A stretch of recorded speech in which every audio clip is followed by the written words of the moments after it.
So now, Trev, we are going to get into the main topic of today's show, which is a look at the Notre Dame defense.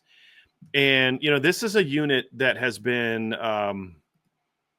it was kind of interesting. We went into the season and I said, well, at the very least, this unit should be about as good as it was last year. You thought they'd get better in this area. You thought they'd maybe not be as good in this area. But just overall, you kind of felt like, overall, it's going to be about a similar unit to what it was last year. And lo and behold, that's exactly what it was. It was about what we thought it was going to be coming in the year. But what makes it interesting is the journey to get here is not how I thought they would get here, because the whole thing you're thinking about is, well, look, you've got Jordan Patelho, who some big things are expected of, and you've got Boubacar Traore had a great offseason. You've got an All-American cornerback in Benjamin Morrison. You've got, Xavier Watts is an All-American. Howard Cross is an All-American. There's so many different things that you're excited about. And then you come out in the season and it doesn't quite go the way that you think it's going to go. Howard Cross had some moments, but he wasn't quite the player he was last year, partly because he really has just been struggling with different little injury things all season. It's the hamstring, it's the knee, it's just different things. Benjamin Morrison coming back from the shoulder surgery, he comes back. He was still very good, but a touch rusty in the first couple games. Jordan Pateljo's playing the best football of his career. Boubacar Traore's breaking out. He's on the verge of stardom. And by the fifth game, you don't have either one of those guys. By the end of the sixth game, you don't have Benjamin Morrison anymore. And you're just thinking like, well, it was fun. It's fun while it lasted. Lo and behold, they just kept dominating and ended up having a heck of a year. But it just wasn't the way we were worried about the young guys. But it was the young guys that in a lot of instances really carried this football team outside of Xavier Watts. And then Riley Mills finally kind of the light went on for Riley Mills in the second half of the year. He was dominant. Howard starts to break out a little bit. But I tell you, it ended where we thought it was going to end, Trevor. But I don't know that I expected it to be quite looking the way that it looked. You know what I mean? Yeah, man. I mean, you look at how this season went, and for me, like, this is a testament to why I think college football is the purest form of football. Like that, I love it. I love that. You have teams that have fallen off. You've had teams that have risen, and there's narratives that are being broken, and the expectations of some teams were met. It might not have been the way that you would have thought. Right. You have some teams that are playing way above their expectations, the Arizona States of the world, the SMUs of the world, the IUs of the world. Right. But then you do still have your, at the beginning of the season, if somebody was going to ask, hey, who do you think is going to make the playoffs? I don't know. Oregon, Texas, Georgia, Notre Dame, Ohio State. And they all did, I think, just in different ways than what people were imagining. Right. So it's cool to look at. I do believe that there is a direct correlation between when the light bulb went on for the offense and when the light bulb went on for a lot of those 5th and 6th year defensive guys, in my opinion. Like, I think some of it was, and I don't know this for a fact, right? I don't talk to anybody. I just see what's happening on the field. And I think some of the defensive guys' mentality was, well, here we go again. Yeah. We were told the veterans. You're talking about the veterans. Yep, the veterans. And it was a lot of, here we go again. We were told that, last year we're going to have this all-star quarterback come in and he's going to lead us to the promised land. And, the defense keep playing good, but the offense is going to pick us up. And then what happened? In the bad games last year, the offense explodes. In the big games last year, the offense was hit or miss. And most of the time it was a miss. Let's be real. And then you go into this season. Then it's like you have all these expectations. We even sat around and talked about what we believed this offense was going to look like, and it didn't for the first, 4 games. And I think the Louisville game really showed the defense. I was like, okay, so we don't have to play our A++ game every single week to give us an opportunity to win. The offense can pick us up. And I think that's when the veterans were like, okay, so this isn't going to be like last year. Okay, right. This isn't going to be like 2022. So right. I outside of all the reasons that you just listed, which I agree with as well, I think that's another piece of, you know what? I think once the offensive light bulb went on, for the veterans on defense, that light bulb went on too. One of the things we're going to talk about here in a little bit, Trevor, is the fact that the defense oftentimes did not necessarily play great out of the gate. Yeah. And I think, to your point, the second half of the year, the offense playing the way that it did played a huge role in why it just didn't affect them. There's no snowball effect this year when they would start slow like there has been in the past because of that. Like, hey, look, so they'd give up an opening drive score, and then the offense would go right down the field and tie it up, right? I mean, so you think of the Louisville game. They give up that short field touchdown, and it's like, God, like you said, here we go again. Special teams letting us down. We're down 7-0. Crap, our offense isn't going to do jack because they didn't do jack against Louisville last year. That's naturally going to creep into your head to some degree, especially when you're still 3 weeks removed from the Northern Illinois game. Totally. And then the offense just goes right down the field and scores a touchdown. And then you give up this big, long play, first play of the next series, you get pinned deep. And then you give up this big play, and then because Louisville fumbles the kickoff, their own kickoff, remember? And Drake knocked it out. And then they start inside their own 10, and Tyler Shuck pulls it, takes off, big gain, gets past midfield. Leonard Moore comes up behind him, knocks the ball out. Okay, great. What does the offense do? They go right down the field and score another touchdown.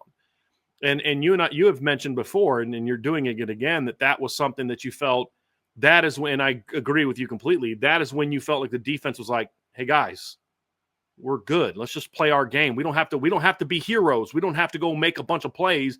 Our offense has got us. We just do our job. And then by doing their job, that led to them making a lot more plays. And that's the whole thing that coaches try to get to players. Like, listen, when you do what we ask you to do, we're putting you in position to make a play. Like, you've got to have the trust that we're doing that. Right. And so when you stick within what we're doing, then all of a sudden that's lo and behold, you're in a position to make a lot of plays. Yeah. And I feel like that was the moment where the defense was like, hey, we're going to be okay. And then, of course, they got some rest after that game and then just kind of came out. And it's the same thing against Stanford. The offense goes down and turns it over. Defense gives up a touchdown, and offense was like, hey, guys, don't worry about it. We'll get this going. And then they just bury him. And I just think that took a lot of pressure off the defense. And then the USC game was the next time we could see that as an example of where the offense had the dumb fumble, but the defense clearly did not have it that day. Just for a host of reasons. We'll kind of get into some of them. But the offense is like, hey, guys, we got you. Right? Yeah, don't worry about it. We got you. You come out in that third quarter, and you score 21 points in the third quarter. It's like, we got you. Right? And then the defense says, hey, you made your first big mistake of the game on the interception. We got you now. And they make that stop, and then the offense is like, thanks, we're going to go punch this in the end zone real quick. Like, that's what makes this team so much different, Trevor, than a lot of others. And I think the defense benefits from that because they don't have the weight of the world on their shoulders every week that we have to play great or we can't win big games.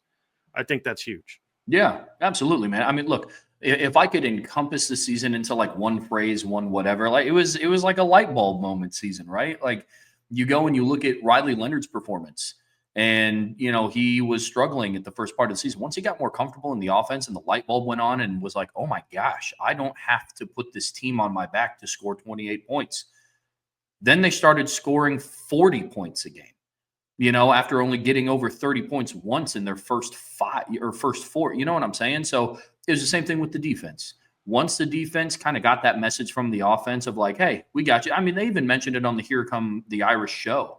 Riley Leonard was talking about the Louisville game and was like, that performance sticks out. I think that kind of showed our defense that it was like, you know what? Hey, we got you guys. Even if you guys might not have that start that you wanted to, whatever, we got your back. And, and then there's the little nuances, right? Injuries before would have plagued this team in the past. And then the light bulb goes on of, well, we've heard about our depth, but we don't really know how it's going to perform. And then the young guys come in and people keep stepping up and stepping up. It's like, oh, okay, so we are as deep of a team as people thought that we were. We are as deep of a team as we thought we were. So for all those reasons, that's why I agree with what Bill Trotri said. Look, I'm not saying that I'm on here calling my shots, but Notre Dame is a team that is very much in the discussion to play for and win a national championship this year. Yep.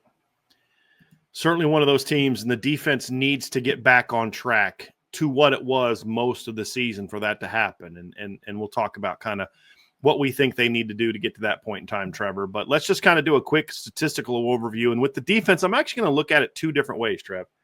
Number one is I'm just going to give you the numbers, right? So let me go up here. That's the season-ending numbers for Notre Dame.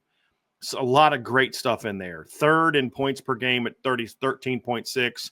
They ranked ninth in total defense, sixth in yards allowed per play, third best third down defense in the country. They ranked number 3 in the country in pass defense, number 2 in yards allowed per attempt, third in touchdowns. They had the number 1 passer rating in the country, ninth in red zone defense, first in turnovers gained. They're now tied for first in turnovers gained because Texas tied them by playing a 13th game, which obviously they had their 13th game was against Georgia, and they got turnovers to tie that. Notre Dame ranks 36th in sacks. Now that's sacks number and the tackle for loss number, just so people know, that's actually that's per game, even though I put the raw numbers, but I do a per game when we get to parts of the season where there aren't the same number of games being played. So that's their overall numbers, Trev, and that's obviously very good. The one concerning number I will say, however, is the Notre Dame red zone defense took a big dive at the end of the season. They ended up 49th in red zone touchdown defense this season because their last 3 opponents, Virginia, Army, and USC, had 9 touchdowns on 10 red zone trips. One concern I have going into the postseason is that's a bit of a reverting back to 2022 when Notre Dame had a really bad red zone touchdown defense. So that's a little bit concerning going into the postseason. The overall numbers look good, but they're not trending in the right direction. I think some time off should help with that. But I also kind of looked at, because the numbers that concern you are the rush defense numbers.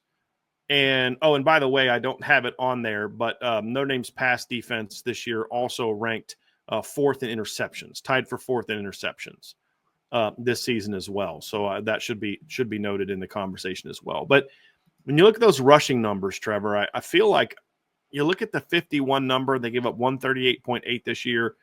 I feel like that's a little bit of a I just have felt like looking at it, there's just not the proper context to that because of the fact that this year, like when it's just one option team, it doesn't really bother me a whole lot. But when you play 2 option teams, it bothers me a little bit more because, for example, Notre Dame this year held Navy to 222 rushing yards and held Army to 207 rushing yards. That looks like, boy, you had 2 games you gave up over 200 yards rushing. Well, Army ran for 247 on the season, so you held them 20 yards below their season average.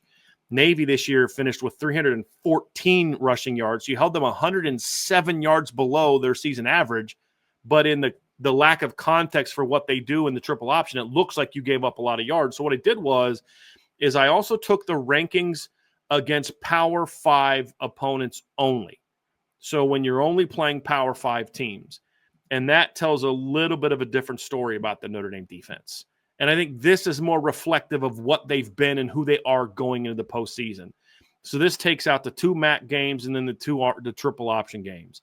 So in games against Power 5 only teams, Notre Dame still ranked 3rd in points per game. They ranked 8th in yards allowed, which is just 1 spot down from where they were. Still 6th in yards per play. So you see there's very little difference in the total yards. Because I think it also – people can say, well, your pass defense ranks really high because you played two option teams. And it really doesn't. So if you actually look at the passing yards numbers, they gave up more yards, right? So that's about 26 more yards, but their ranking doesn't change at all. Their yards per attempt doesn't change at all. They go from 2 to 4th in the ranking.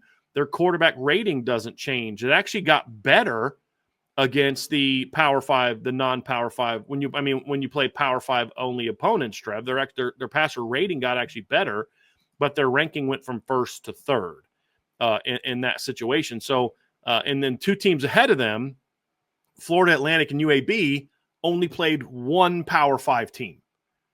So if you talk about in games against where you had to play more than 1 team, or if you looked at Power 5 only teams, they're still first. And, it puts a little bit of context into how good their defense was. Because I feel like when you drop 18 spots in a ranking because of your performance in 2 games where you held your opponents by a combined 130-something yards below their season average in that category, there's some skewed statistics there. And that's why I wanted to kind of to put that in there because of that triple option. But you see it there, Trev. They rank 20th in rushing yards allowed per game. And that ranks 20th in the country. They rank 22 yards, 3.5 yards per attempt, which ranks 22nd. But if you look at it too, Trev, the other thing to consider is that 20th ranking, there are 1, 2, 3, 4, 5, 6, 7 teams ahead of them that played only 1 to 3 games against Power 5 teams. So like Memphis has the number 1 rush defense against Power 5 teams because they played Florida State, right? Toledo played Mississippi State. So if you actually look at it, Notre Dame would be 13th amongst Power 5 teams that played against in Power 5 games. So I just feel like that puts a little bit more context to how Notre Dame played this year, because I don't know. That's kind of where I'm at, Trevin. You look at the overall numbers, and the sacks are per game, not raw numbers. It's per game. The red zone defense is 28th, but they're much lower in red zone touchdown defense. As I said, that's a little bit of an issue. And then, of course, turnovers. They rank 10th, which is also not skewed because those non-Power 5 teams are out of there. So it is looking at it. So the numbers actually get better when you remove the non-Power 5 teams from their schedule, which I think speaks volumes to the fact that Notre Dame was kind of at their best this year in those big moments. Yeah, I always looked at their rushing yards per game with a little bit of an asterisk, right? Like that's why before I looked at these rankings with just strictly Power 4, Power 5 opponents, that's when I still really paid attention to yards per game and what they allowed, right? Because it's interesting to look at a team that is 51st in the country in rushing yards per game, but then like 9th in the country in total yards per game, right? So yeah, whenever you play 2 triple option teams, like it becomes relative to like what is good to stopping Navy, what is good to stopping Army. Like now if we would have said that Notre Dame gave up 207 rushing yards to USC, not a good look, right? But if we say that, hey, they held Army to 207 rushing yards when they go for 330 plus a game, it's a heck of a game, right? So no, I'm glad that you put these numbers together. I mean, I don't know if it does for anybody in the chat, but I mean, it certainly puts my mind at ease a little bit as far as rushing yards. And what we've seen so far this year is when Al Golden commits to stopping the run, for example, what he did to Jamal Haynes in Georgia Tech, they can, right? Mm-hmm. Al Golden has done a terrific job this year of taking away what an offense wants to do best. Yep. Right. And for the Louisville game, it was a little different than the Georgia Tech game. Right. Yeah. So I think that is a factor in the numbers a little bit too, because when you go and you look at the points per game and the yards per game and the turnovers and the red zone touchdowns allowed and their third down defense. And, I think it tells a story a little bit when you look at it with some context that this is a really good defense of stopping what teams like to do. Mm-hmm. You held Army 130 yards below what they get per game. They held Jamal Haynes to 15 rushing yards on 8 carries when the week before he had $170 and 2 touchdowns. So it puts my mind at ease a little bit, especially moving forward to the playoffs. I think that's why Notre Dame might not be getting looked at highly nationally, but a lot of those questions are around the offense. Everybody, I think, beyond a shadow of a doubt, believes in this defense, and these numbers back it. The only concern I have going into the postseason is, can Notre Dame do both of them relatively well in the same game? That's going to be the question. Because that's not something we've seen a ton of this year, where teams can do both. You look at the Louisville game, and their numbers there were a little bit aided. Let's be honest, aided by the fact that they had a minus 42-yard gain on a punt that sailed over the punter's head. Right. And they gave up a lot of ground in that game. We talked after the fact that we kind of felt like that's what they were willing to do because of, that's not how Louisville's going to beat you. But overall, they still did a pretty good job in that game, really, because you could also say like, well, okay, yeah, they also gained a 40-plus yard game on a ball that Notre Dame stripped the ball out of the quarterback's hand on a blown assignment. So those numbers are kind of more reflective of what they did outside of one play against Louisville. Like, okay, that's fair. That's fair, right? But that's going to be the thing, is because there are going to be teams that can challenge them, Indiana being one, that are kind of good at both. and you've got to figure out, okay, well, which one are we going to shut down? Which one are we going to really try to take away? Is it your throwing game? Is it your passing game? And that's gonna be, kind of what the focus is going to be. So, but again, what this all shows you, Trevor, is whether you're looking at it from this way or that way, either way, this team is really good when it comes to playing really top level defense. They are.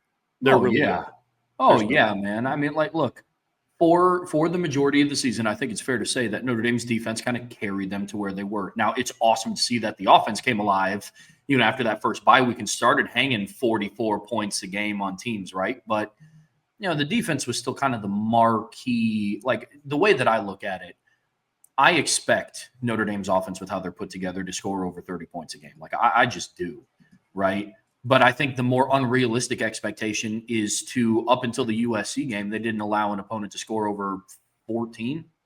Mm-hmm. Am I right in that? From the bye week to the USC game, they didn't allow an opponent to score over 14. You are correct. Those are crazy numbers. Yeah, Navy had 14, Georgia Tech had 13, Virginia had 14, Army had 14, and Georgia Tech scored in the last minute of the game, and Virginia scored in the last minute of the game.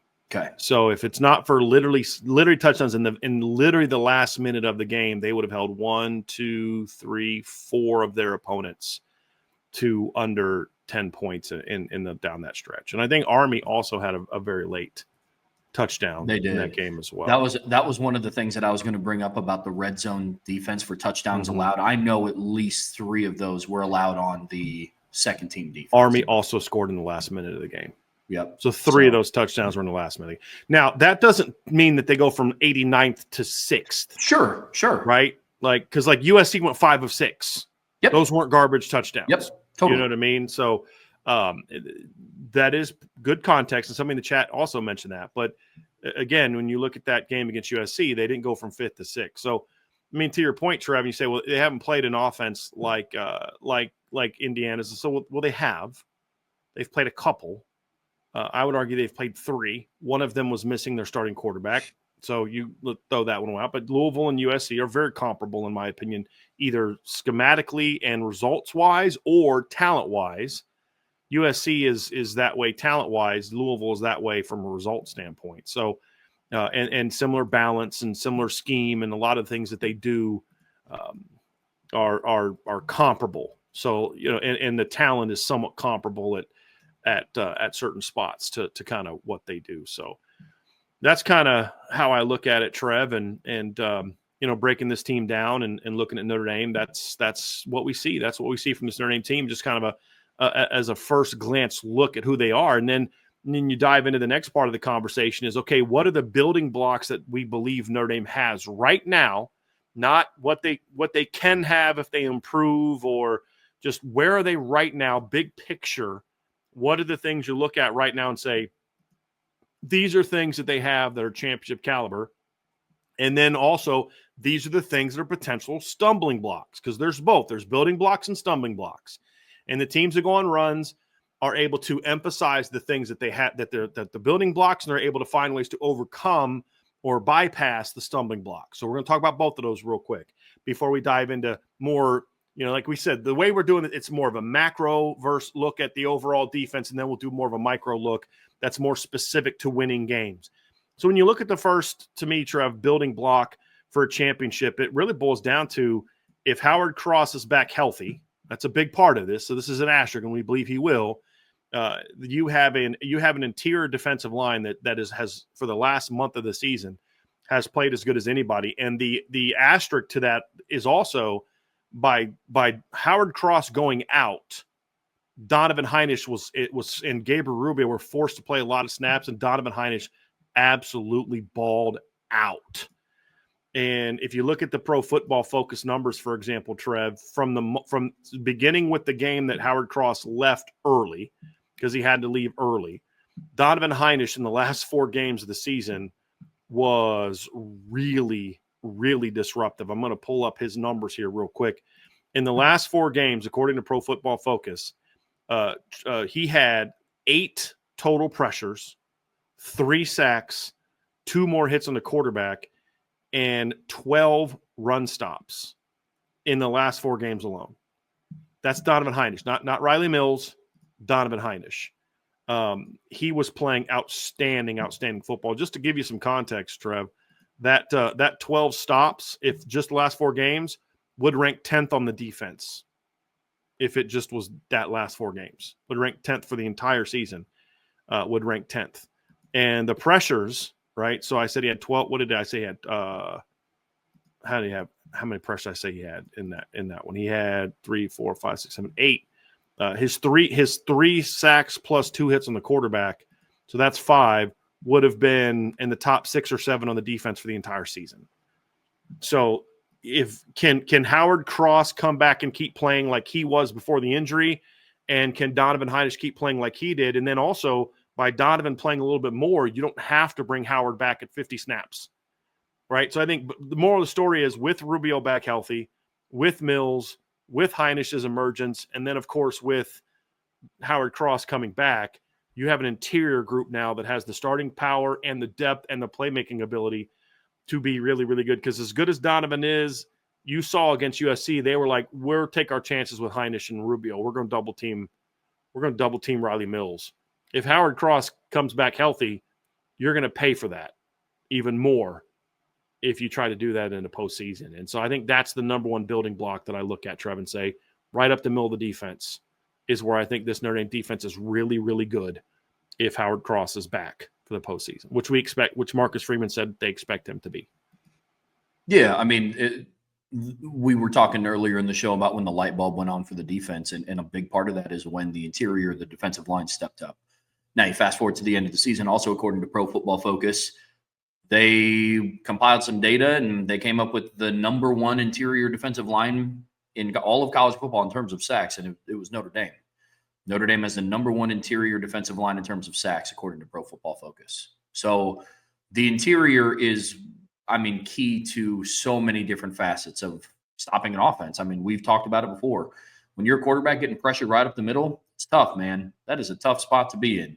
When you are looking to stop the run, especially, and I know we're about to get into it with the linebacker speed that Notre Dame has, you got to stop it up the middle. One of the biggest issues early on in the season is teams had success kind of running right at Notre Dame, running right into the teeth of that defense. And so that speaks to the numbers of stops that, you know, some of these guys are getting. So, yeah, I mean, interior has to be awesome in the playoffs. Well, okay, sorry, let me rephrase.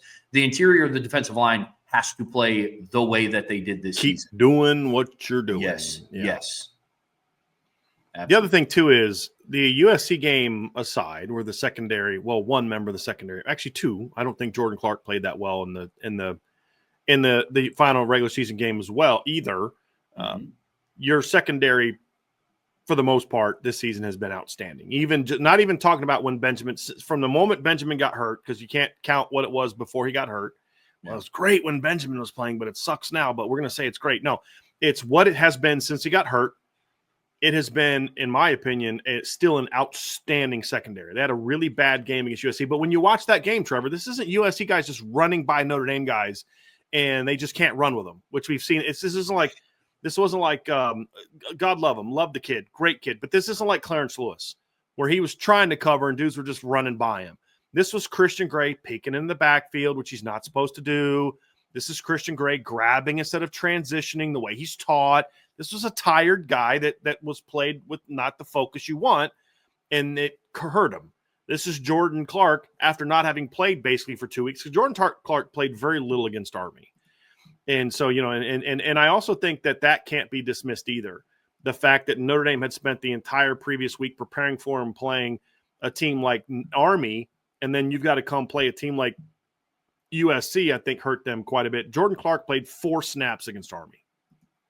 And then he's got to come back that next week and play against USC. And he was getting beat doing things that we have seen Jordan Clark not do this season, like biting on a first move, and then the guy beating him. That's not what we've seen from him most of the year. So you could, just like we said we're gonna be fair, and I'm not. If you just think what Indiana did against Ohio State is exactly what's going to go against Notre Dame, I think you're kind of dismissing how good this Indiana team has been all year. Right. I mean, in the same thing here, if the only time you watch Notre Dame play was USC and you're like, that secondary sucks. Well, yeah, sure, that game. Just like if you watch the Georgia defensive line against UMass and Georgia Tech, you're probably thinking they suck because they did suck those 2 games. But that's not who they are in the course of an entire season. So I still believe this secondary, especially with 3 weeks off, is without question a part of this team that you look at and say, that's championship caliber. I mean, Xavier Watts already been named to 1 All-American team with the Athletic. I'll be shocked if he's not a unanimous All-American again. The very least, he'll be a consensus All-American again. His statistically and the film is better this year than it was last year. Leonard Moore has been outstanding as a starter. Adon Schuler's had a phenomenal sophomore season.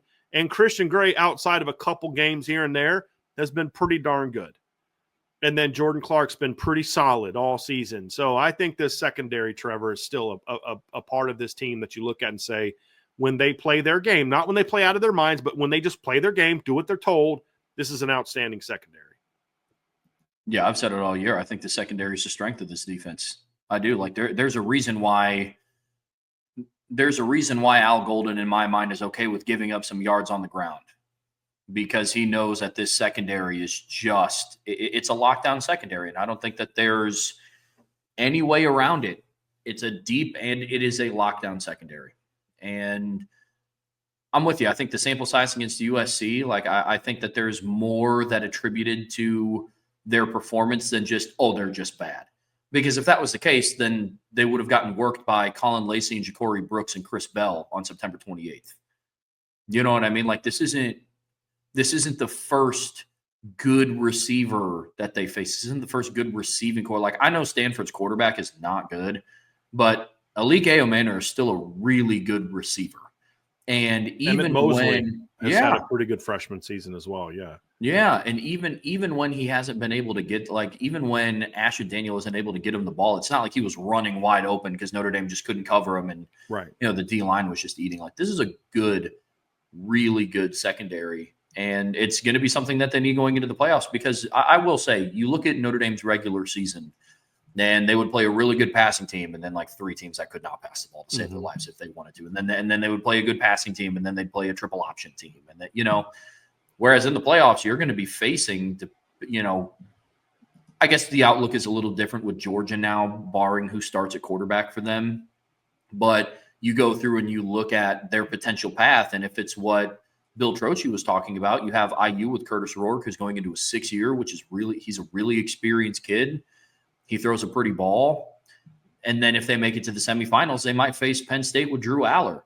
And then if they make it to the national championship, they're playing Oregon, and we know what that pass offense looked like. So, this is going to be a time where the secondary is going to be leaned on heavily. Like the way that I look at it between interior D-line and secondary, like that's 1A, 1B to me. When you're a defense and you're looking at the foundation and the building blocks, what you need to be a championship caliber team, you kind of need the 2 strongest points of your foundation to get you there. And that's the interior of the defensive line and the secondary. Mm-hmm. I think the other thing they have is, sorry, Trev. I just needed everybody to look at me when I'm talking. Look at me when I'm talking. No, it kind of worked out well. That was dramatic. You're like, another thing is, listen, and then Trev. It just zoomed in. It's like, hold on, how do I even do that? Listen, Trevor. Don't even know how I did that. I had to look at it like, hold on, what button was that? The other thing is, I do think that the speed at linebacker is going to be very important for the playoff, because the different types of offenses you're going to have to face to make a playoff run. There's a big difference between Indiana and Georgia, just like there's a difference between Georgia and Penn State if you get them, or Georgia and SMU, or Georgia and Boise State. And all 3 of those teams are very different from Oregon or Ohio State. And so having linebackers that can play different type of game, but have the speed to match up in different ways, having a Mike linebacker that runs like Drake Bowen, having a Will linebacker that runs like Jack Kaiser, having a Rover / Will / whatever you want him to do, like Jaden Ausberry, having a linebacker that can come off the edge like Jalen Sneed and play with the twitch he has. I actually had someone tell me the other day that he hasn't seen Notre Dame's linebackers play fast all year. And I was floored. Somebody whose opinion I respect, by the way. I was floored. I'll tell you who it is after the show. Floored. And I was like, wow. Because I made a comment on Twitter about how I'm watching the SEC title game, and I'm thinking, when was the last time you watched the SEC title game and you're thinking, Notre Dame's every bit as athletic as these guys. And guy kind of had a pretty harsh response to it, and I was surprised because I respect him a lot.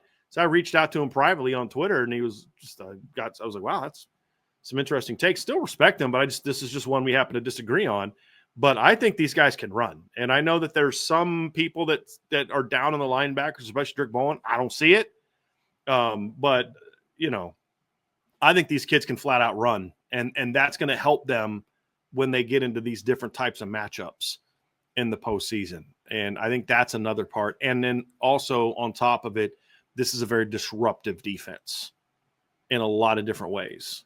And I think those are all aspects to what I think are foundational aspects to if you keep doing this, right? Because what a foundation into a championship is, if you just keep doing this the way you have most of the season, that's good enough to help you be part of a championship run. It's not, well, you had 2 great games you had 2 great pass rushing games against, I don't know, whoever. And boy, if you do that in the playoffs, you're going to go 4-0. Well, hold on a second. You're telling me you're going to double in 4 games what you did twice in a 12 game. That's not realistic.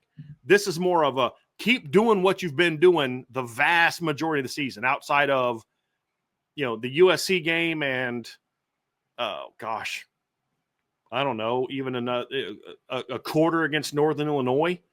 You know what I mean? Like, this has been really, really good. And no, it was not Bill Bender. Yeah, I mean, it was someone who's a Notre Dame related person, which is what surprised me.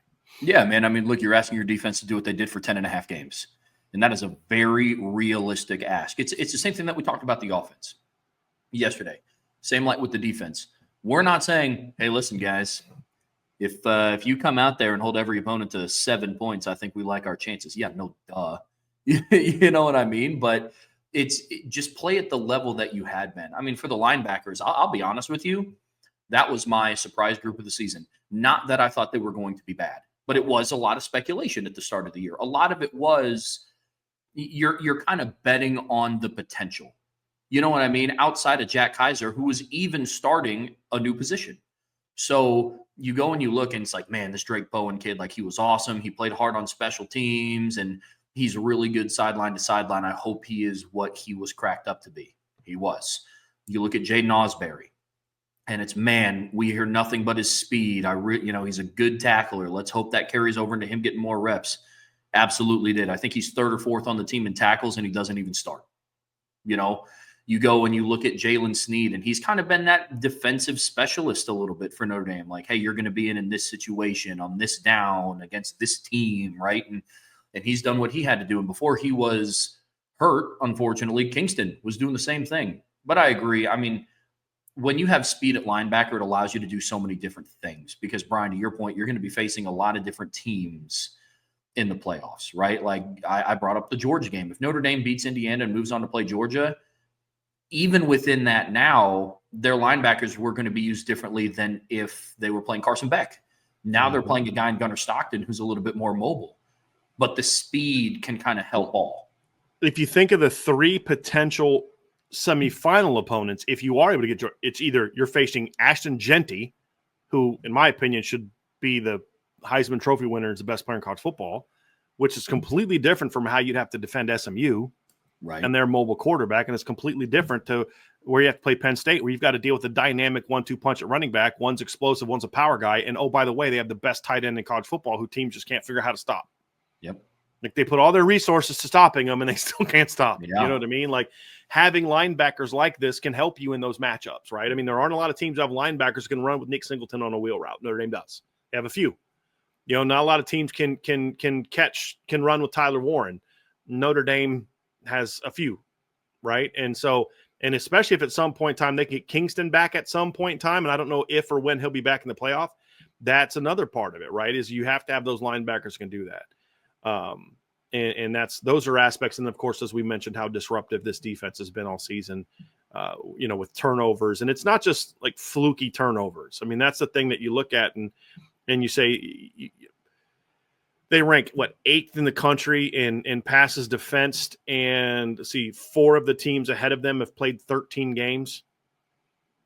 So This is a team, Trev, that has been very disruptive this season with and again, the turnovers, we're not talking fluky turnovers where, the ball hits a receiver right in the hands. I think there's been one pick.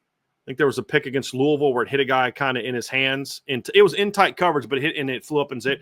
But you got to be there to be in the perfect position to pick it off. Sure. It hasn't. It's been stepping in front of throws. It's been pressuring the quarterback. He sails a throw, and Don Schuler's right there to pick it off, right? It's things like that where you've got to put yourself in position to make those plays, and they are. And it's like, well, yeah, that one throw that, Xavier Watts picked off Caleb Williams, yeah, he overthrew the guy because he threw off his back foot. Well, why did he throw off his back foot? It's because there was a guy right in his face. Right? Those are forced errors, forced mistakes. And they've made a lot more of those. They forced a lot more of those this season than we've had. And it's been all year. Like you talked about, Trev, the defense getting more comfortable. So they had 5 pick sixes this year. 4 of them came after the first bye. Yeah, man. I mean, we talked about it in the run game at the fact that you kind of have to look at some of those numbers in a little bit of a different light because you play 2 triple option teams. One thing that I think that is incredibly impressive is they still rank 8th in the country in passes defended and played 2 triple option teams. Right? Like, I think that's something that people aren't understanding. Like, there's teams out there that just play literally 12 teams with traditional offenses. I think that's fair to say. Notre Dame ranks better than, quick math, 126 of them and played 2 triple option teams. I think Army threw it 4 times against Notre Dame.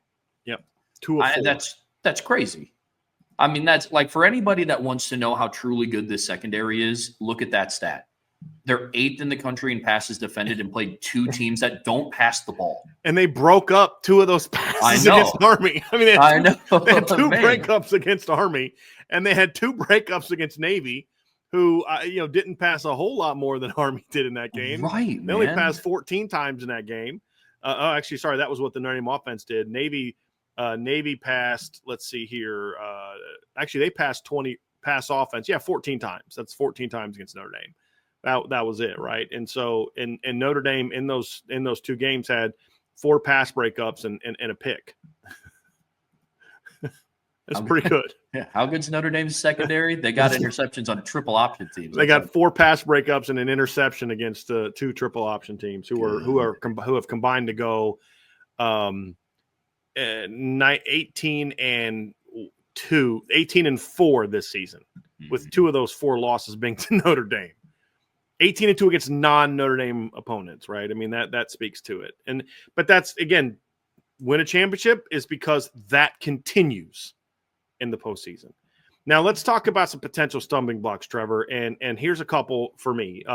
We did talk about how good the secondary is, but the one thing about it is it has been a bit inconsistent at times because it's young. And so in the postseason, you can't have as many of the ups and downs from certain parts of that secondary. So that needs to be a little bit more consistent. We did talk about that. And the other one to me is really the biggest stumbling block for me of things they can control. And because you can't control injuries right now, and we'll talk about those later.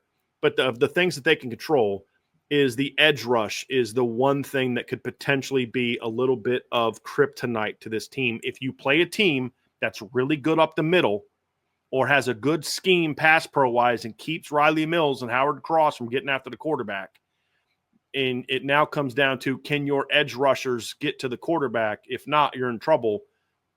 This team could potentially be in trouble. That, if we look at, like we talked about on offense, the pass game, if Notre Dame doesn't make a run, what could be some of the reasons why? The edge rush, the inconsistency from the edge pressure guys is concerning for me. It is.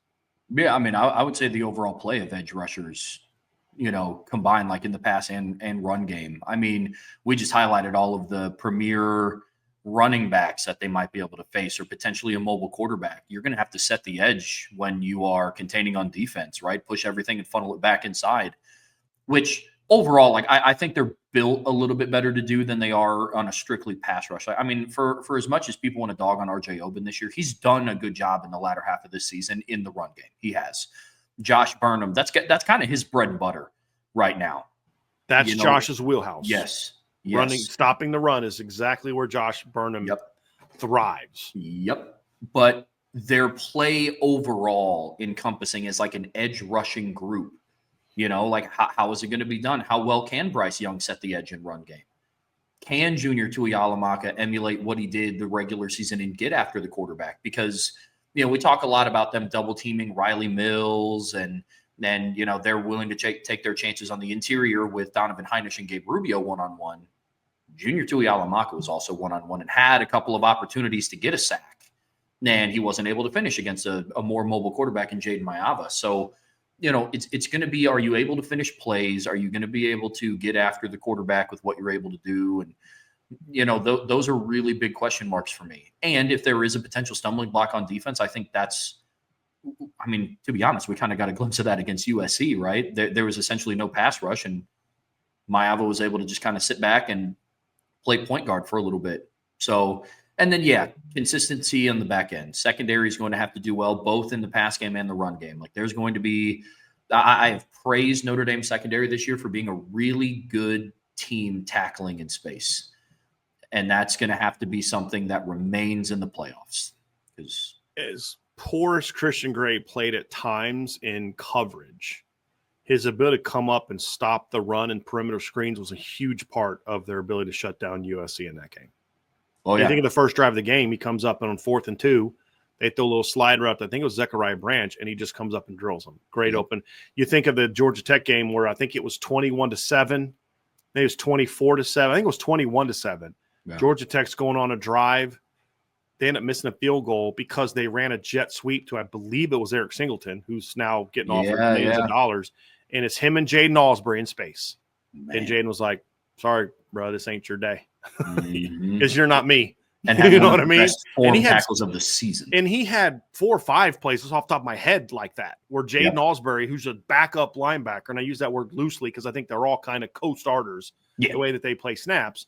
But he had 4 or 5 plays this year where it's just like, it's either Jaden or that guy's going, and Jaden was like, no, don't sweat it, I got you. But that's the part of the thing that why this defense works, because Al Golden trusts those guys in space. He trusts Christian Gray in space.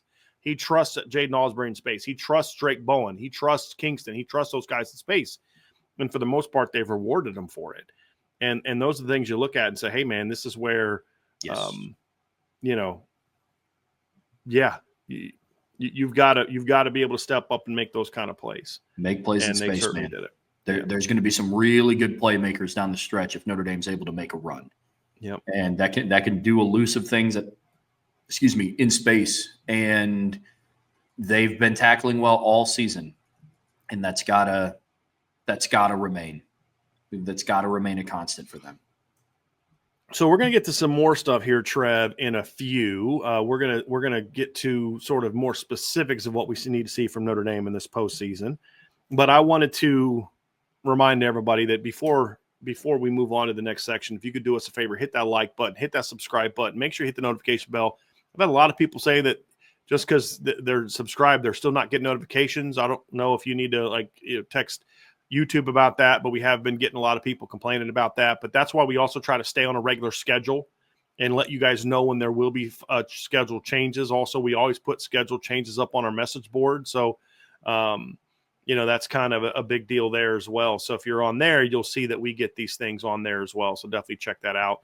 And you can find that at boards.irishbreakdown.com. The people in the chat that are board members will tell you it's definitely a great place to be, great community, and it's going to be a lot of fun. I'm very much looking forward to some of the stuff that we're going to have here soon on recruiting. And then, once we're able to talk about the portal stuff, there's going to be some interesting stuff there that we'll have. And we're also in the new year, we're going to plan a lot of changes for what kind of content goes on the free site, what kind of content goes on the message board. We're going to start putting a lot more of our breakdown content on the message board only, as opposed to where we put it out on our free site. So it's going to be just reserved for people who are on the message board as well. So we'll have a lot of that and some other changes coming to the website here when we get closer to the new year. So definitely want to check that out. So And you can find that at boards.irishbreakdown.com.